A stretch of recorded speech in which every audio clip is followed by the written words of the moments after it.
માં ઠપકા હોભરે.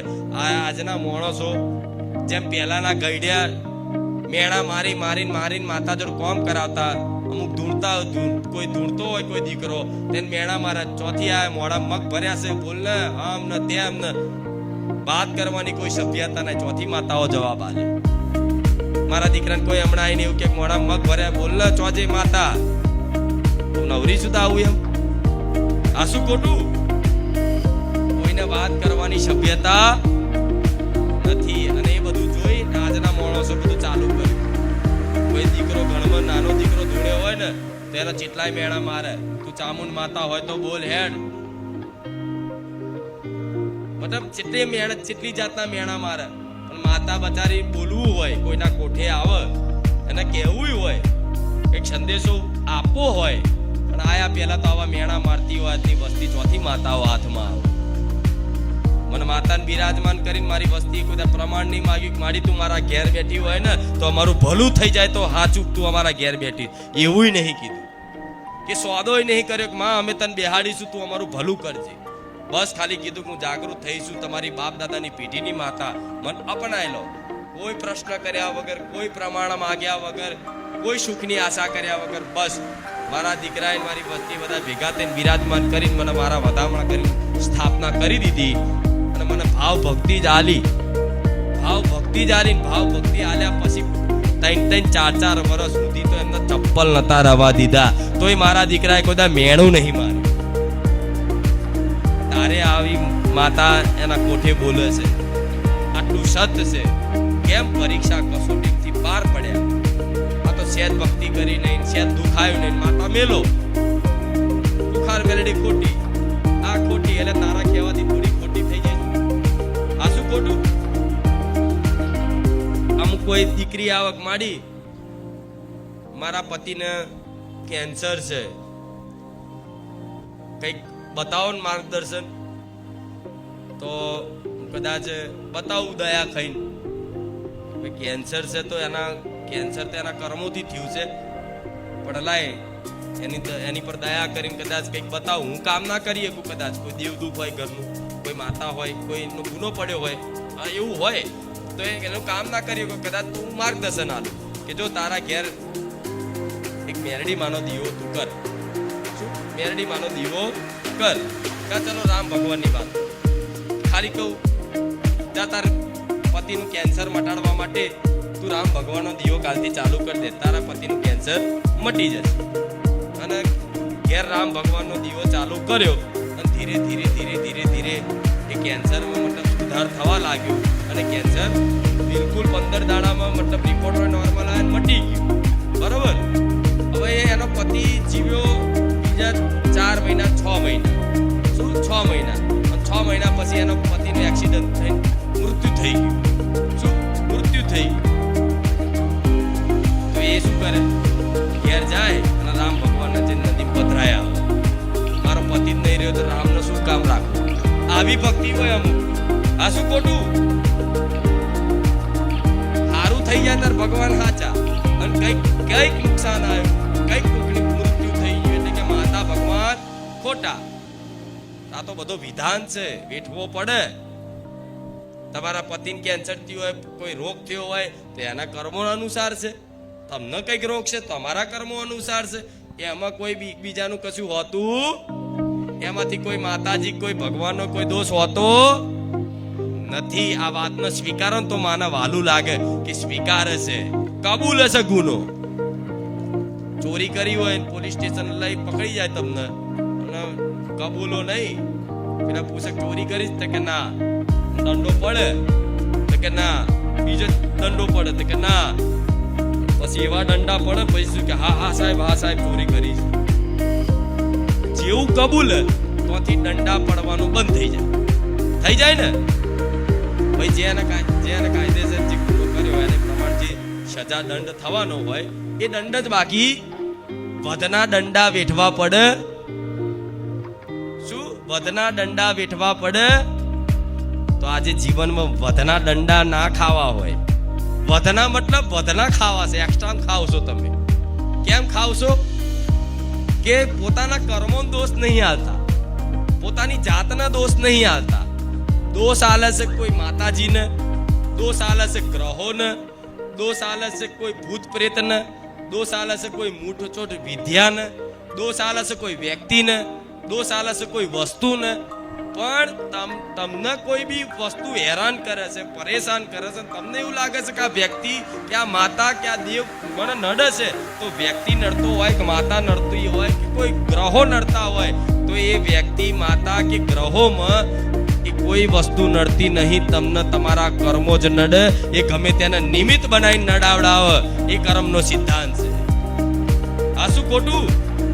આ અસલી વાત છે. જેને ઉતરે એને જ ઉતરવાની છે. અસલી વાત છે. અસલી વાત છે. ઉતરે છે ને મગજમાં? એકદમ અસલી વાત છે. અને પાછું જો તમારો સમય એવો લખ્યો જો લગીન કબૂલો નહીં, તો લગીન વધના દંડા ચાલુ રહે. બોલ, ચોરી કરી, ચોરી કરી, તમે ના કરો તો શું ખાવ દંડા? અને એક વખત તો કબૂલવાન થશે ને. કબૂલ છે એટલે પાછી જે સજા થવાની એ તો થવાની જ. પણ વચ્ચે જીવનમાં એક્સ્ટ્રા દંડા ખાવાનો જો બંધ કરવું હોય તો માતાની આગળ જઈને એવું કબૂલવાનું કે માં, અત્યાર સુધી માં અમે બધી માતાઓનો દોષ આલ્યા, બધી વ્યક્તિઓનો દોષ આલ્યા, ફલાણાનો દોષ આલ્યો, ફલાણાનો દોષ આલ્યો, પણ માં આ મારા જીવનમાં દુઃખ પડવા પાછળનું કારણ મારા પોતાના સ્વયંના કર્મો છે માં. એ કર્મના લીધે હું પીડઉં છું. આ કબૂલું છું તારી આગળ. આ કબૂલવાથી જે માર પડતો હોય બંધ થઈ જાય. જે ખાલી તમે જે કર્મો કર્યા હોય, જે ગુનો કર્યો હોય, એની સજા જ બાકી રહે કે નહીં? તો એ ચોરી કરવા વાળો વ્યક્તિ પોલીસ સ્ટેશનમાં લઈ જાય, પોલીસ વાળા એના શાસન હેઠળ લે અને ગુનો કબૂલાવવા માટે એને પૂછપરછ કરે. તો બોલે નહીં તેને દંડા મારે, 2-4 મારે, છતાંય ના બોલે. બીજા 8-10 દંડા પડવા મળે અને બરોબર મતલબ દંડા પડે ત્યારે એ વ્યક્તિ બોલી જાય હા મેં ચોરી કરી હતી. તો પછી એ ચોરી કરી એ પ્રમાણે એને જે ગુનો કર્યો પ્રમાણે એનો કેસ જાય કોર્ટમાં. જો જાય કોર્ટમાં, કોર્ટમાં જાય તો પછી જજ સાહેબ જોવે કે ભાઈ આણે આ વસ્તુની ચોરી કરી તો એની આટલી સજા, જે પ્રમાણે ભારતીય સંવિધાનમાં લખ્યું હોય એ પ્રમાણે એની સજા નક્કી થાય કે ભાઈ આણે આ વસ્તુની ચોરી કરી હતી, આને 6 મહિનાની જેલ. શું 6 મહિનાની જેલ થાય. હવે જેલમાં એ ચોરને નાખી દે એના કર્મો અનુસાર, બરોબર? હવે એ જેલમાં જો એ ચોર, એ વ્યક્તિ છે જેણે ચોરી કરી છે, ગુનો કર્યો છે, એ જેલમાં ગયા પછી જેલમાં એકદમ શિસ્તાથી વ્યવસ્થિત રીતે રહે. શું વ્યવસ્થિત રીતે રહે તો જજ 6 મહિનાની કદાચ સજા પડી હોય ને તો 3 મહિના કે મહિનામાં 15 દાડામાં તે એને જામીન આલી દે કે જેલમાં વ્યવસ્થિત રીતે રહ્યો છે, જેલમાં કોઈ બીજો ગુનો કર્યો નહીં, મારઝૂડ કરી નહીં, વ્યવસ્થિત રહ્યો છે. જેલના રિવ્યુ જોઈને એના મતલબ સજાથી મુક્ત કરી દે. તો એવી જીવનમાં પૂર્વના કર્મોના અનુસાર તમે આ સજા ભોગવી રહ્યા છો. આ વાતનો વિશ્વાસ રાખો.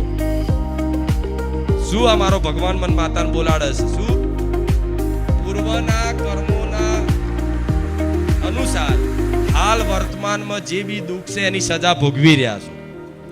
હવે તમે માની લો તમે એક આ સંસારની જેલમાં છો. હવે આ જેલમાંથી આ દુઃખ મુક્ત થવા માટે જો કદાચ સુધરી જાઓ તો જજ સાહેબ તમને શું જમાનત આપી દે, છોડી દે, જેલ મુક્ત કરી દે, દુઃખ મુક્ત કરી દે. અને જો ના સુધરો તો તમે આ જીવન આખી જેલ કાપો ને. મારી વાત સમજ પડે છે ને? તો અત્યારે સુધરી જાઓ. અત્યાર સુધી જે કર્યું પણ માં હવે નહીં કરીએ, તારા ભરોસે.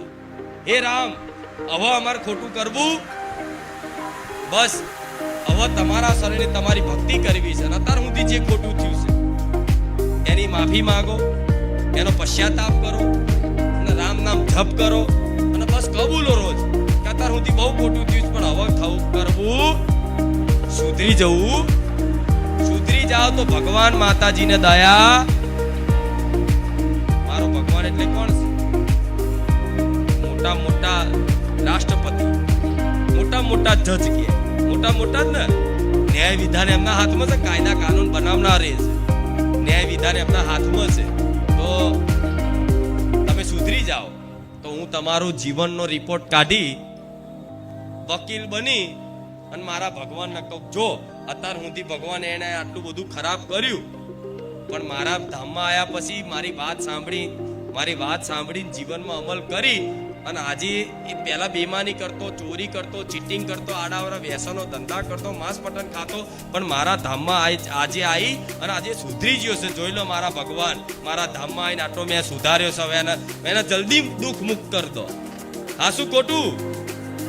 જેમ વકીલ તમારી ફાઇલ લઈને જજ પામી જાય છે, એ રીતે મારે તમારા ચોપડા જોઈ અને જેટલે તમે સુધર્યા છે બધો રિપોર્ટ બનાવી અને મારા ભગવાનને પેશ કરવાનો. હે રામ, જો આ મારો ભક્ત છે, પેલા આવો હતો પણ અત્યારે સુધરી જશે, જલ્દી કૃપા કરો. એને મારો ભગવાન કે ખા જા, એને આટલું અત્યારે થોડોક સમય આટલું આપી દે. આ શું ખોટું? તો ધીરે ધીરે એનું જીવનનું આખી જીવનની દિશા બદલાઈ જાય, આખું જીવન પરિવર્તન થઈ જાય, આનંદમય થઈ જાય. પણ આટલી ધીરજ કોઈ રહેતી નહીં ને આ વાતનો કોઈ વિશ્વાસ નહીં થતો, એટલે દુઃખી થાવ છો. મુખ્ય કારણ છે કે તમને વિશ્વાસ નહીં. બસ ભગવાનના બનાયેલા વિધાન ઉપર વિશ્વાસ નથી. વિશ્વાસ કેમ નહીં થતો? એટલે નહીં થતો કે આપણે આટલું બધું કરીએ છીએ, તો ભગવાન હોય તો આપણે દુઃખી શું લેવા થઈએ? માતા હોય તો આપણે દુઃખી શું લેવા થઈએ? શું તો બધા ભગવાને સુખી જ રાખ્યા હોત તો સંસારનું સંતુલન બગડી જાય. આ શું ખોટું? જીવનમાં ખાલી સુખ ને સુખ જ આવતું હોત તો જીવન જીવવાનો કોઈ અર્થ ખરો? આ શું ખોટું? ખાલી સુગંધ જ હોત, દુર્ગંધ ના હોત તો સુગંધની કોઈ મહત્વ ખરું? ખાલી રાત જ હોત, દિવસ ના હોત, શું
એક વાતની નવાઈ લાગશે, મહાપુરુષની વાણી ચરિત્ર કદાચ સાંભળ્યા નહીં.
આટલી હદ ઊંધી, આટલી નીચલી કક્ષાની તમે મારી સેવા કરી જોવાની, તો ભગવાન શું બોલ્યા કે તારા સિવાય મારું સહી કોણ બીજું?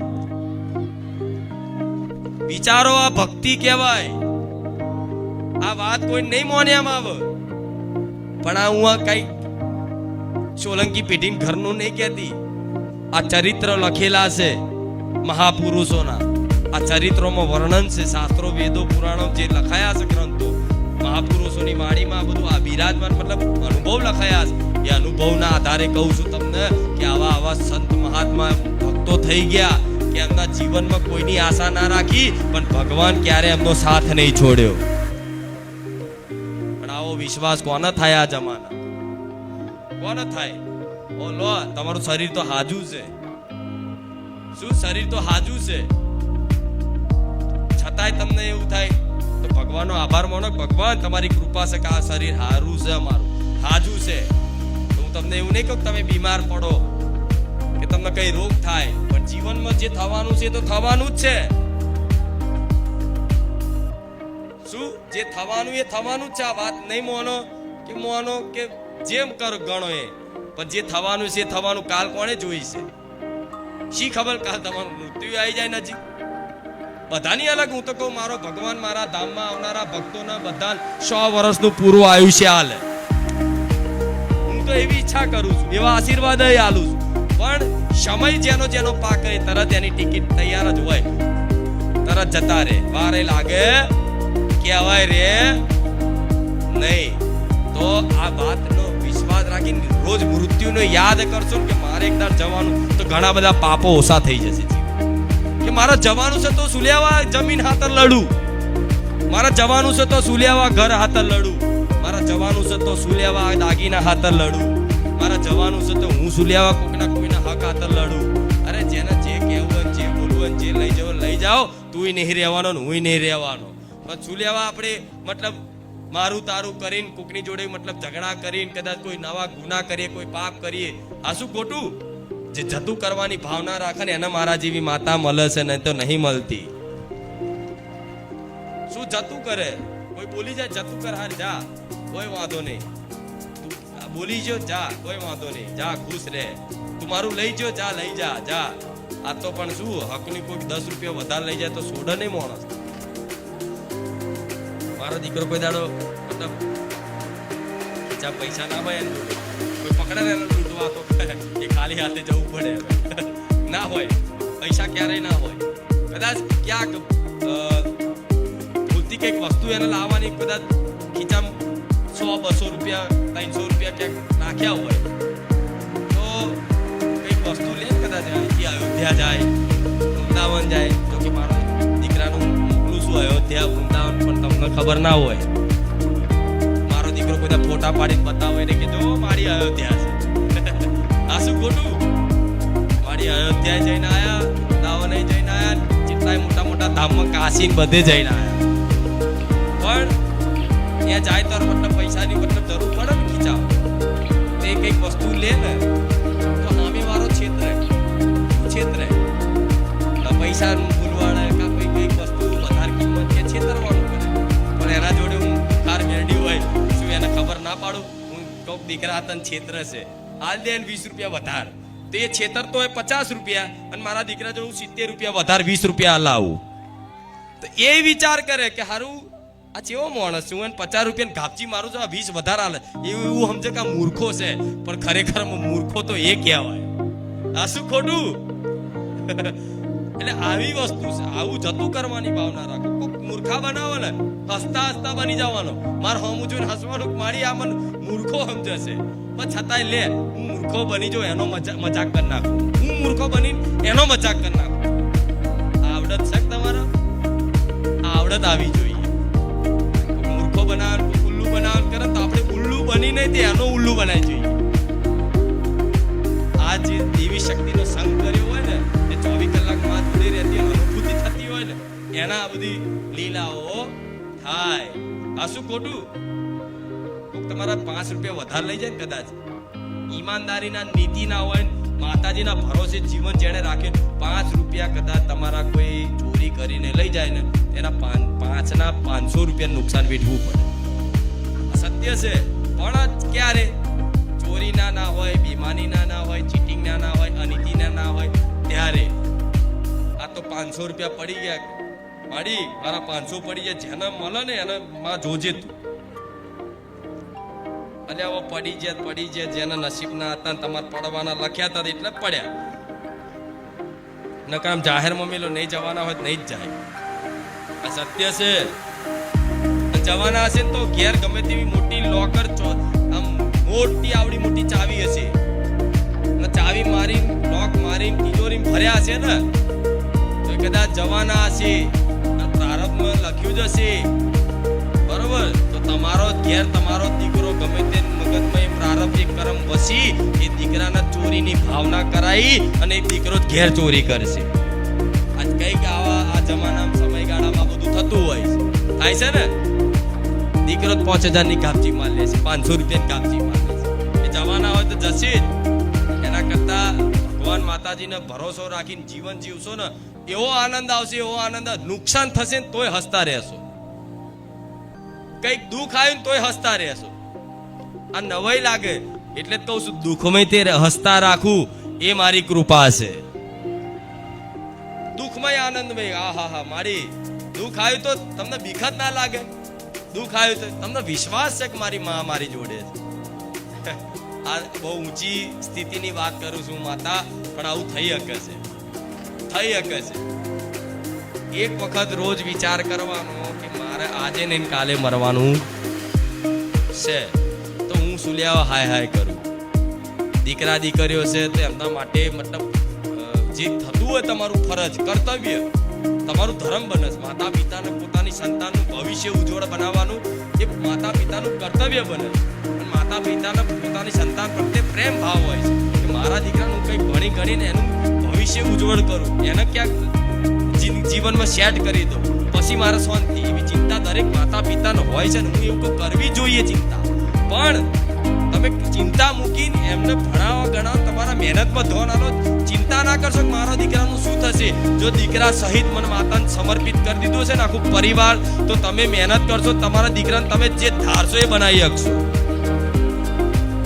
અને જો દીકરાના નસીબમાં નહીં લખ્યું હોય ને ડોક્ટર બનવાનું નહીં થાય. જેમ કે બધું વસ્તુ મારા ભગવાને નિર્ધારિત, એટલે એનો મતલબ એવો નહીં પ્રયાસ ના કરવો જોઈએ. મારા દીકરાને લેખ અહીં લખ્યા હતા, તો મારો દીકરો 12 પાસ કરીને કોલેજ ગયો, આ કરીને તે કરીને દુકાન કરીને આ કરીને બધું જેટલી કર્યું, અને દુકાન કરે હોના હાઈટ કરીને ઊભો થાય. જેવું દુકાન કરે તો મૂડી વધે, લોસ જાય, ધંધો બધું હેડ જ નહીં. એ છેલ્લે કંટાળીને કે હું મારો કોઈનું ખોટું નહીં કરતો, હું કશું કરતો નહીં, બરાબર મહેનતથી કરું છું, ઈમાનદારીથી કરું છું, છતાંય તે મને આવા નુકસાન ભગવાન છે કે નહીં એ ખોજમાં નીકળ્યો. મારા જીવનમાં આટલા બધા દુઃખ પડે છે, ભગવાન છે કે નહીં. જો ભગવાન ના હોય તો મને કંઈક પ્રમાણ હાલત, મતલબ એને એક વિચાર પેદા થયો કે મારી વાત, મતલબ મારી પરિસ્થિતિ કોઈ સમજી નહીં શકતું, મારું દુઃખ કોઈ સમજી નહીં શકતું. આ મારું દુઃખ દૂર કરવા માટે એવા દુઃખ જેટલો દૂર કરવાના પ્રયાસ કરે એટલો અંદર ડૂબતા ગયા. હવે શું થશે? ત્યારે ભગવાન, કોઈ બી વ્યક્તિને ભગવાન ઉપર નજર જાય, ખારું હે ભગવાન હવે તમે જોવો છો ને કે હવે મારું કોઈ રહ્યું, ત્યારે અસલી ભક્તિ જાગે ને, જેને ભક્તિ અસલી જાગવાની હોય, ભગવાન એમના શરણે સ્વીકારવાના હોય ને, એના જીવનમાં ભયંકર દુઃખ આવે છે. આટલો વિશ્વાસ રાખજો. આવું કેવું માડી તો દુઃખી છો એટલે માડીને આગળ બેઠા. તમારા જીવનમાં દુઃખ ના આવ્યું હોત તો માડી મળવાના. આ શું ખોટું? દુઃખ ના આવ્યું હોત તો માડી મળત ના મળત ને. તો જે દુઃખને તમે પેલા જે દુઃખના ગાતા હતા કે મારું દુઃખ મારું દુઃખ મારું દુઃખ, જે દુઃખને લઈને બધે ફરતા હતા, અત્યારે એ દુઃખના આભાર માનવો જોઈએ. તારા કારણે અમને 12 ધામ મળ્યું, ફુખાર મેરણીમાં મળ્યા. આ શું ખોટું? આજ અત્યારની પરિસ્થિતિ જે દુઃખ છે એ કાલે આભાર માનશો કે આ દુઃખના કારણે અમને રામચંદ્ર ભગવાન મળ્યા. આ શું ખોટું? તો દુઃખ જરૂરી છે જીવન, એક તો જરૂરી છે. બધી બાજુથી સુખી તો માણસ અહંકારી બની જાય. એક જીવનમાં ભગવાન કંઈક ની કંઈક ખામી રાખે ને, જીવનમાં કંઈક ની કંઈક દુઃખથી નશો રાખે ને રાખે. રાવણને તે વરદાન મળ્યું હતું અમર થવાનું, તો એને તે એક રહસ્ય રાખ્યું હતું કે એના નાભીમાં જો કોઈ તીર મારશે, બરોબર, અને કોઈ મનુષ્ય એના નાભીમાં તીર મારશે તેનું મૃત્યુ નિશ્ચિત છે, બરોબર. મતલબ એક રાખ્યો તો, મતલબ એક રહસ્ય, સમજ્યા? એવી રીતે જીવનમાં કંઈક નું કંઈક, બધાનું કંઈક નું કંઈક, મતલબ ભગવાન દુઃખ રાખે ને રાખે. એટલે સંપૂર્ણ રીતે પરિસ્થિતિ સુધારવાનો પ્રયાસ કરશો તો ક્યારેય પરિસ્થિતિ તમે જે ઈચ્છો છો એ પ્રમાણની થવાની નથી ને. આ વાતથી ઘણું બધું જે હાય છે ને બધું બંધ થઈ જશે. ચિંતાઓ છે બધી જતી રહેશે. ચિંતાઓને ચિંતન થશે માતાનું ભગવાન. અને આ થઈ ગયું તમારું મન જો માતાજી ભગવાનના નામમાં એના સ્મરણમાં જોડાઈ ગયું આ તાર, જોડાઈ ગયો આ તાર, પછી ખબર પડશે ખુખાર મેલેડી શું છે, ખુખાર મેલેડીનો પ્રેમ શું છે. ઘણા ઘણા નવા નવા ભક્તો આ જોડાય છે. આજે વધારે મેરો સમજાણું, બહુ વધારે મેરો તો રોડ